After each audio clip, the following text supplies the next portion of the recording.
Praise the Lord. இன்னைக்கு நாம தியானிக்க போகிற வசனம் மத்தேயு 20:16 வசனம். இவ்விதமாக பிந்தினோர் முந்தினோராயும் முந்தினோர் பிந்தினோராயும் இருப்பார்கள். அழைக்கப்பட்டவர்கள் அநேகர், தெரிந்து கொள்ளப்பட்டவர்களோ சிலர் என்றார். நம்ம இயேசு கிறிஸ்துவை போல ஒரு பெஸ்ட் டீச்சர் யாரும் இருக்கவே முடியாது. ஏன்னா ஓமைகளை கொண்டு பரலோக ராஜ்யம் எப்படிப்பட்டதுன்னு வேதத்தில் ரொம்ப அழகாக பேசியிருப்பார். இந்த வசனத்தை நம்ம பார்க்கும்போது இந்த அதிகாரத்தில் பரலோக ராஜ்யம் எப்படிப்பட்டதுன்னு விளக்குறதுக்காக ஒரு வீட்டு எஜமானுடைய ஓமையை சொல்லியிருப்பார். அதாவது தன்னுடைய திராட்சை தோட்டத்தில் வேலை பார்க்குறதுக்காக வேலையாட்களை தேடி அதிகாலையிலே புறப்படுறாரு அந்த எஜமான். அந்த எஜமான் முதல்ல பார்த்த வேலையாட்களுக்கு 1 தினார் வீதம் ஒரு நாள், அதாவது 1 தினார்ன்றது ஒரு நாள் கூலி பேசி தோட்டத்துக்கு அனுப்புகிறார். இது நடக்கிறது அதிகாலை வேலையில். 2வது முறையாக அவர் திரும்ப ஒரு 9 மணி போல் அப்பையும் போய் வேலையாட்களை கூப்பிட்டு அவங்களே திராட்சை தோட்டத்துக்கு அனுப்புகிறாரு. அவங்கள்ட்டே உங்களுக்கு நியாயமான கூலி கொடுப்பேன்னு சொல்கிறாரு.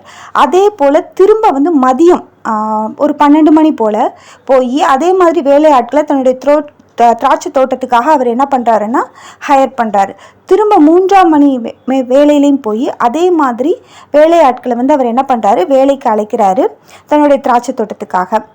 அதுக்கப்புறம் திரும்ப 5வது மணி வேலையில் போய் அதே மாதிரி போகிறப்ப அவர் அங்கே சில நபர்கள் அங்கே இருக்கிறத பார்க்குறாரு. ஏன் நீங்கள் இங்கே நிற்கிறீங்கன்னு கேட்குறப்ப, சும்மா நிற்கிறீங்கன்னு கேட்குறதுக்கு அவங்க சொல்லுவாங்க, எங்களுக்கு யாருமே வேலை தரல அப்படின்னு சொல்லுவாங்க. உடனே அவர் அவங்களையும் கூப்பிட்டு, நீங்கள் என்னோட திராட்சை தோட்டத்துக்கு போங்க, உங்களுக்கும் நியாயமான கூலி கிடைக்கும்னு சொல்கிறாரு.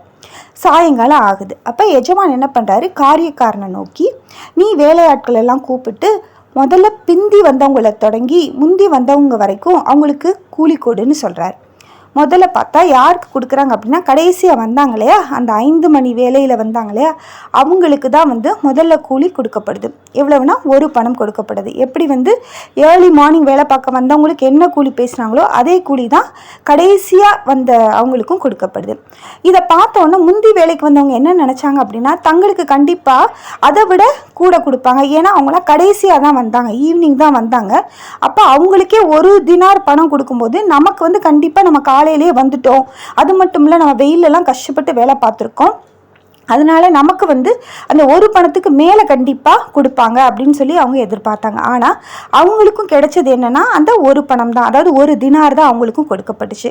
இதை பார்த்தோன்னே அந்த முந்தி வந்தவங்க என்ன சொன்னாங்க அப்படின்னா, நாங்கள் எவ்வளோ கஷ்டப்பட்டு வேலை பார்த்தோம், ஆனால் நாங்களும் அவங்களும் சம்மா, எங்களுக்கும் அவங்களுக்கு கொடுத்த கூலியவே கொடுத்தீங்களேன்னு சொல்லி அவங்க என்ன செய்கிறாங்கன்னா எஜமானை பார்த்து முறுமுறுக்க ஆரம்பிக்கிறாங்க. அப்போ தான் அந்த எஜமான் சொல்கிறாரு, நான் உனக்கு அநியாயம் செய்யலை, நான் உனக்கு என்ன சம்பளம் பேசணுமோ அதே நியாயமான பணத்தை தான் நான் உனக்கு கொடுத்தேன்.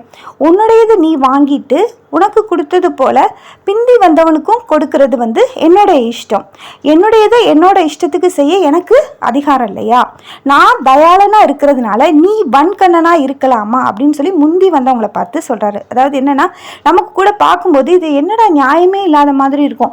முன்னாடி காலையிலேருந்து வேலை பார்த்தவங்களுக்கு அவர் 1 தினார் கொடுக்குறாரு, அதே மாதிரி கடைசியில் வேலை பார்த்தவங்களுக்கு 1 தினார் கொடுக்குறாரு. இதில் என்ன நியாயம் இருக்குன்னு நமக்கு தோணும்.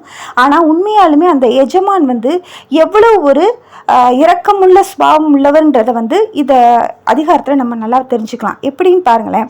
அதாவது இந்த ஓமையில் ஆரம்பத்தில் பார்த்தா அவர் ஏர்லி மார்னிங் போய் கொஞ்சம் பேர் திராட்சை தோட்டத்துக்கு 1 நாள் கூலிக்கு தான் அவர் பேசுகிறார். அதாவது காலையிலேருந்து சாயங்காலம் வரை அவங்க அந்த வேலையை பார்க்குறதுக்கு 1 தினார் கூலிக்கு பேசிட்டு வராரு.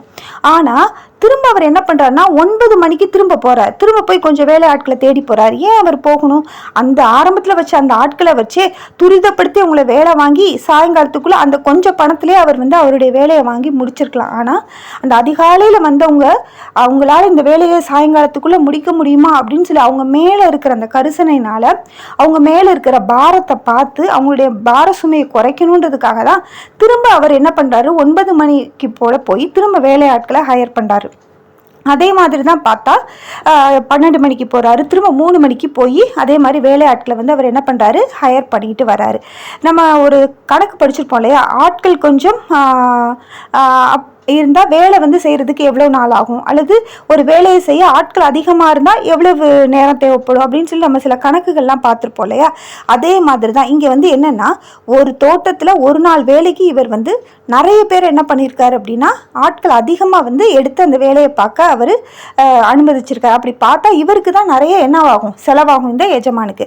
அது மட்டும் இல்லை, கடைசியாக போகிறாரு, ஈவினிங் போய் ஒரு குரூப்பை போய் கூப்பிட போகிறாரு. அவங்கள்ட்ட போய் கேட்கும்போது நீங்கள் வந்து ஏன் சும்மா இருக்கிறீங்கன்னு கேட்குறப்ப அவங்க சொல்கிறாங்க, எங்களுக்கு யாருமே என்ன தரல, வேலை தரலைன்னு சொல்கிறாங்க. அப்போ அந்த இடத்துல அந்த எஜமான் வந்து அந்த தோட்டத்துக்கு அவங்க அவசியமே இல்லை. ஏன்னா அவங்களுக்கு தேவையான ஆட்கள் அவங்க தோட்டத்தில் வேலை பார்க்க இருக்காங்க. ஆனாலும் வேலை கிடைக்காத அவங்களுக்கு அந்த ஒரு நாள் கூலி கிடைக்கலைன்னா அவங்க குடும்பத்துக்கு அந்த ஒரு நாளைக்கான தேவைகள் வந்து சந்திக்கப்படாது அப்படின்ற அந்த ஒரு நோக்கத்தோட அவங்களுக்கு வந்து இறக்கப்பட்டு அவங்க வந்து இருக்கிற கொஞ்ச நேரத்தில் நீங்கள் வேலை செய்யுங்க, ஆனால் அவங்களுக்கு என்னது ஒரு நாள் கூலியை நான் தரேன்னு சொல்லி அவருடைய பெருந்தன்மையை வந்து அந்த இடத்துல வந்து நம்மளால் பார்க்க முடியுது. ஆனால் தூரத்துலேருந்து பார்க்கும்போது நமக்கு என்ன தோணும் அப்படின்னா, ஏதோ அவர் வந்து அநியாயம் செய்கிறது போல தோணும். ஆனால் அந்த எஜமான் எப்படி முந்தி வந்தினவர்கள் மேலே வேலை சுமையை திணிக்காமல் அவங்களுடைய சுமையை குறைக்கும்படிக்கும், அதே நேரம் வேலை இல்லாமல் கஷ்டப்படுறவங்க அவங்களுடைய குடும்பத்தை போஷிக்கணுன்றதுக்காக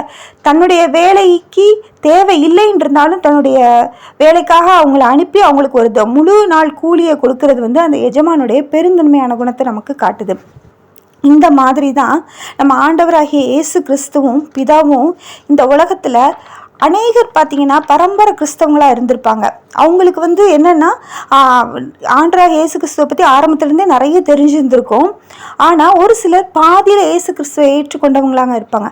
ஆனால் ஒரு சிலர் வந்து அந்த கல்வாரி சிலுவையில் மனம் திரும்பின கல்லனை போல் கடைசி நேரத்தில் ஏற்றுக்கொண்ட சிலரும் இருப்பாங்க. ஆனால் பரலோக ராஜ்யத்தை பொறுத்தவரை பரம்பரை கிறிஸ்தவங்களாக இருந்தாலும் சரி, கடைசியில் தேவனை ஏற்றுக்கொண்டவங்களாக இருந்தாலும் சரி, எல்லாருமே பரலோக ராஜ்யத்தில் தேவனுக்கு முன்னாடி சமந்தான் அப்படின்றத இந்த உவமை மூலமாக ரொம்ப அழகாக விளக்கியிருப்பார். அது மட்டும் இல்லை, நான் தான் முன்னாடி வந்துட்டேன், அப்போ நான் தான் வந்து பெருசு அப்படின்னு நம்ம நினைக்கக்கூடாது. ஆண்டவர் வந்து பின்னாடி வந்தவங்களையும் ஆண்டவர் என்னதான் எப்படி ட்ரீட் பண்ணுறாரு அப்படின்னா, முந்தினோரை போல தான் பிந்தினோரையும் வந்து ஆண்டவர் வந்து ட்ரீட் பண்ணுறாரு. அதனால தான் இந்த வசனம் சொல்லுது, முந்தினோர் சில நேரங்களில் பிந்தினோராயும் பிந்தினோர் முந்தினோராயும் ஆகிறாங்க.